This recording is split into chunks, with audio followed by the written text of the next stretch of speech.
Hey, and welcome to the Meditations and Musings podcast. I'm Elena Lipson. I'm a mama, I'm a wife, and I'm the founder of the Divine Self-Care Circle membership and the Virtual Retreat Academy. I don't believe that you have to sacrifice your body, your health, or your family in order to create true abundance and prosperity. I believe in living based on the divine feminine metrics of success, and these include pleasure, play, ease, grace, and a slower pace. Each week, I'll bring you 1 to 2 new episodes. One of these will be a guided meditation that you don't have to do on the meditation pillow, and the other will be a conversation to help you access your inner wisdom, to ignite abundance, and inspire others to do the same. I invite you to join me on this journey back to the magic of a divinely aligned and well cared for you. And now, join me for today's episode. Welcome back to the Meditations and Musings podcast. This is Elena Lipson, your self-care coach and your inner work mentor. I have a short and sweet, but really important message for you today. I want to talk to you about what happens when you break promises to yourself, how you can turn it around, and why it's important to stay really gentle with this. I'm going to just adjust my mic here for a second, so hopefully that didn't create too much noise for you. So, what do I mean by a promise? It really could be the smallest of things to the biggest, loftiest goal that you have. But what I'm going to talk about today specifically is the tiny little promises that we make and break to ourselves, and what happens when we do that, and what you can do to be, like I said, gentler, kinder, and more open to being super intentional with the promises that you make. And also just know that we're really, really human and we're going to make mistakes that we're going to learn from, and we're going to be fallible, essentially. So first, let's go back to what I mean by a promise. It can be anything from, I'm going to wake up tomorrow morning and go to the gym. I'm going to write in my journal tonight. I'm going to call my mom. I'm going to make that appointment that I need to go get a checkup. I need to go have my teeth cleaning done. I want to go start and declutter my closet today. It could be a myriad of promises. And this isn't promises to other people, because I guarantee you, if you're like me and the many, many women I've worked with over the last decade and beyond, you're probably really good at keeping promises to other people. It's kind of this weird paradox, right? You know how to keep a promise to someone else because you don't want to disappoint that person, and you want to feel like you are, giving them what you said you're going to give them. You're going to not cancel that lunch date with your friend. You're not going to unless something happens, right? But you're much more likely to keep a promise to someone else than you are to yourself. And there's a couple of reasons why we do that. One is it's much easier to break a promise to ourselves, right? You just think you're going to do it. You don't do it. Nothing really that dramatic happens if you break a promise to yourself.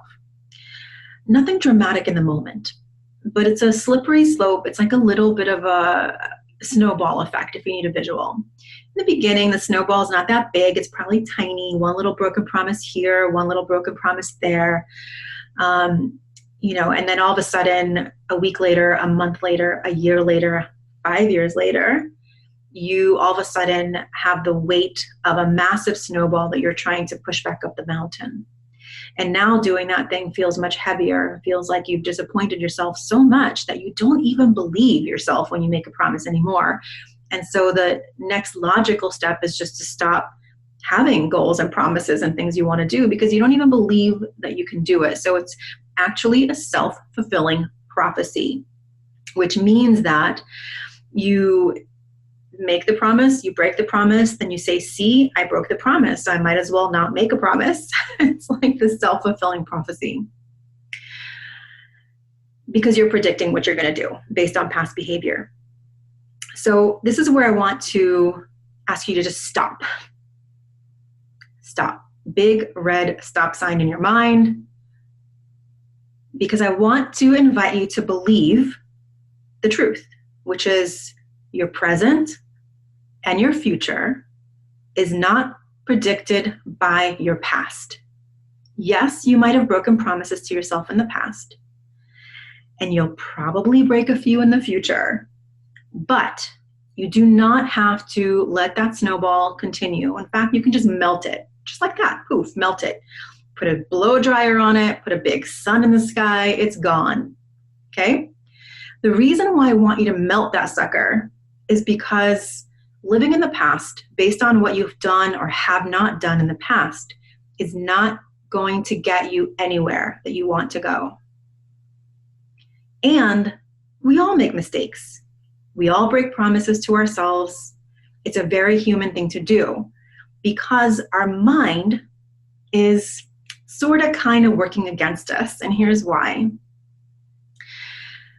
Our mind, our ego, our subconscious is a series of habits based on staying comfy cozy in the past and continuing to do exactly what you've done before. Until you break that pattern, until you break that meaning from the pattern, you are going to stay stuck there, whether you want to or not, right? Because you're like, why wouldn't I do the thing I know is good for me, right? Like meditation, yoga, walking, we know all the good things to do. I don't need to tell you the benefits of meditation and exercising and eating well. And yet, why is it that so many people struggle with exactly those things? I'm going to meditate today. Okay, it lasted for 2 days and then done, right? Like, you know good things in your life, and some of those you do, and a lot of them you don't do. And that's because change can be hard. Now, I'm going to give you a little asterisk there. For some people, changing in certain areas can be really easy, and some people, changing in other areas can be really difficult. For example, for some people, making dietary changes can be really easy. For some people, it could be a massive struggle. If you want some really good guidance around this, there's a book that I have all of my clients read and everyone in my circle read, and it's on one of our divine book list books. It's called The Big Leap. It's the second book we read every single year. It's one of the books we reread every year because in The Big Leap, Gay Hendricks talks about why we stop at a certain level of success or accomplishment, and how it's such a subconscious thing that we do. And in order to move beyond it, we have to recognize and identify something called the upper limit problem. So I'm not going to get into that whole thing right now, but if you want to start somewhere on this journey of like, okay, why do I keep sabotaging myself? Why do I keep making promises to myself and not keeping them? This is a great book to start with and read and reread, but not just read it, like actually take a chapter, think about it, journal about it, speak to someone about it. If you want to do it with a group of women who are really focused on creating a life they love, by design from the inside out, I invite you to join the circle. We read this book every year, so we can do it together. It's one of the most profound, life-shifting books, one of many that we read each year together. So back to why we break promises to ourselves. It's because we're used to doing it. We know how it feels, and change can be really difficult for some people in some areas of life. For me too. I'm not like telling you something that I don't do myself, right? For me, I find that the more I can remember that I'm very human, and that when I break a promise to myself, it's not because I'm a bad person, it's not because I suck, and it's not because I'm stupid. It's not because I'm weak. It's not because anything negative about myself. It's just because I'm trying to rewire a habit that has a deep groove in my brain. And in order to rewire a new habit, you need to understand how habits are rewired. One of the things that we do in the circle is we go into visualization and hypnosis and meditations, because those are some of the very, very proven methodologies and modalities to help us identify and shift and claim. It's built into the framework that I teach because it's again, it's not like you're deciding to change your life and in a minute it changes, right? There's a reason why change has so much support. There's coaches and there's trainers and therapists. And even with all that support, people do backslide into things that they don't want to do and break promises to themselves again and again and again. But I want to just point out one thing that I want to motivate you to think about this a little bit more. When you consistently make and break promises to yourself, something actually really sad happens with ourselves. And I've had this happen many times, is that you lose a little bit of that trust in yourself, that personal integrity piece. Now, integrity and trust are two of my top core values in life. And so in that moment, because all it takes when you're making a decision to keep a promise or not, most of the time, I would say 95% of the time, there's like a 3-second window. I call it a 3-second window of courage to make a decision, to say yes or no, to say I'm going to do this, or no, I think I'm going to do it tomorrow, or no, I'm just going to watch another Netflix show instead of doing that, editing that chapter of my book. It's a very small window. And it's crucial that when you have that idea of something that you want to do, and it becomes a promise you want to keep to yourself, that you take action on it within a very short window of time, even if it's just that one next step. So for example, what I do is, I think it's been probably a week and a half now, I finally decided to start going back to the gym again, right? This is November 2020, so we're still in a pandemic. My gym has been open for months and months and months, and I just decided I wasn't comfortable going to the gym, so I've been working out at home, which just wasn't really cutting it for me in terms of my energy levels and releasing stress. And I've been starting to experience some anxiety, which is a new thing for me. And I really knew intuitively that I needed to go lift some weights and just stay committed to a new, really take my physical routine to the next level.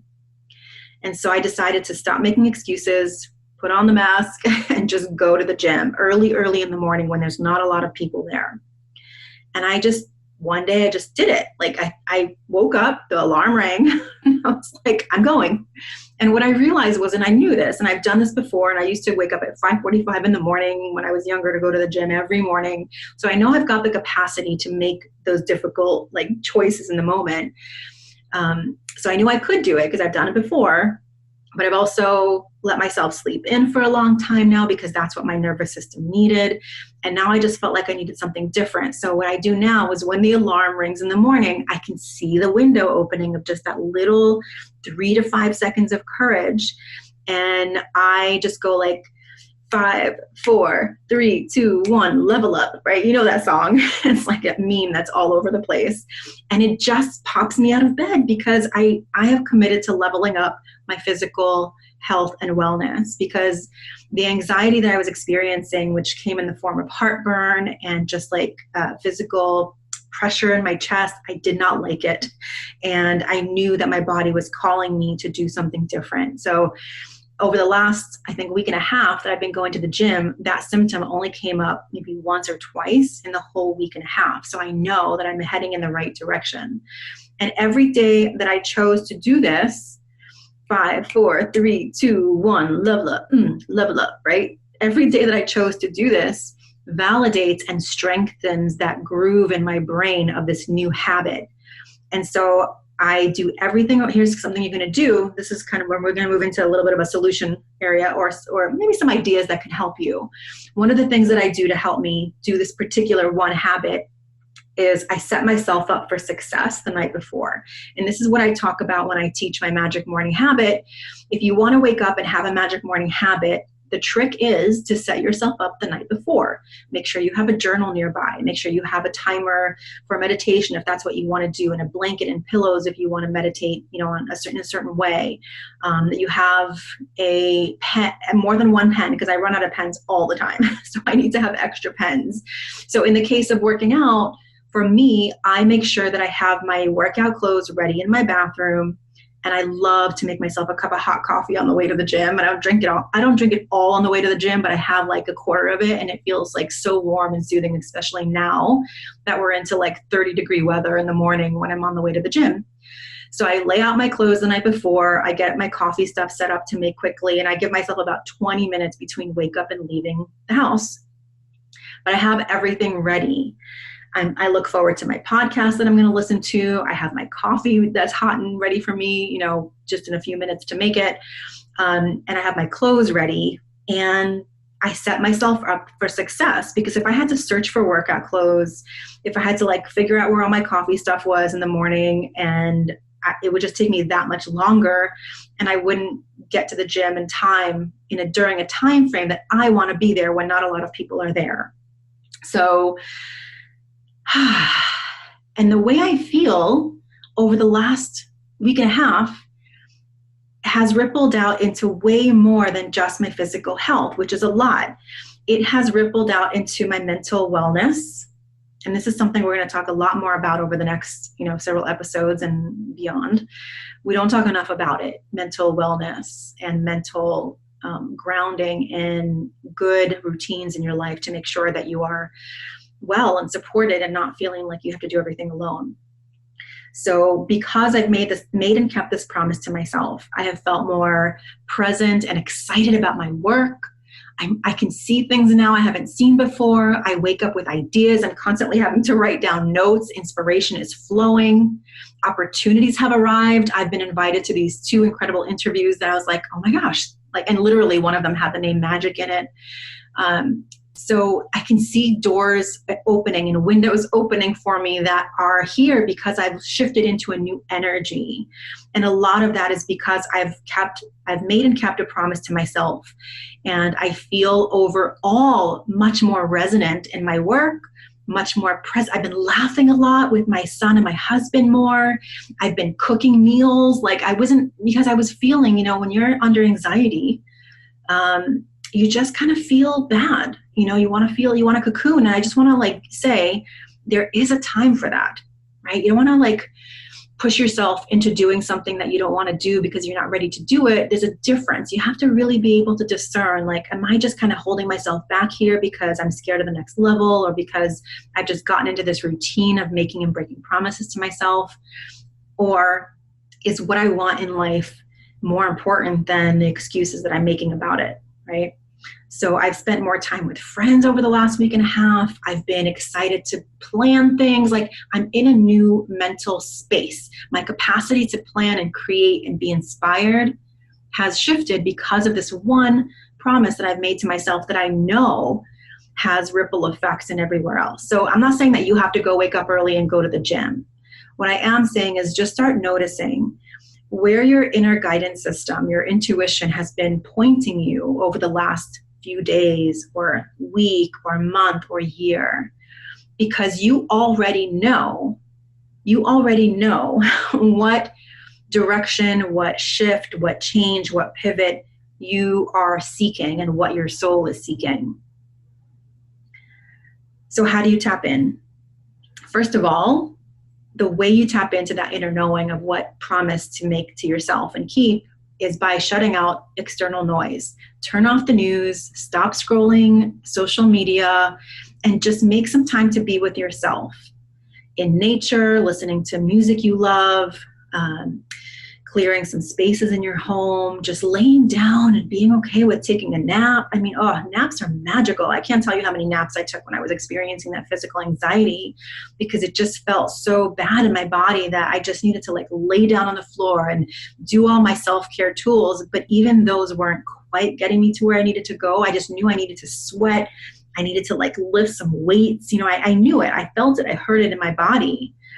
But it took me a while to finally do it. So what is it for you that you've been hearing? What is that promise that your soul, your spirit, your heart is asking you to make?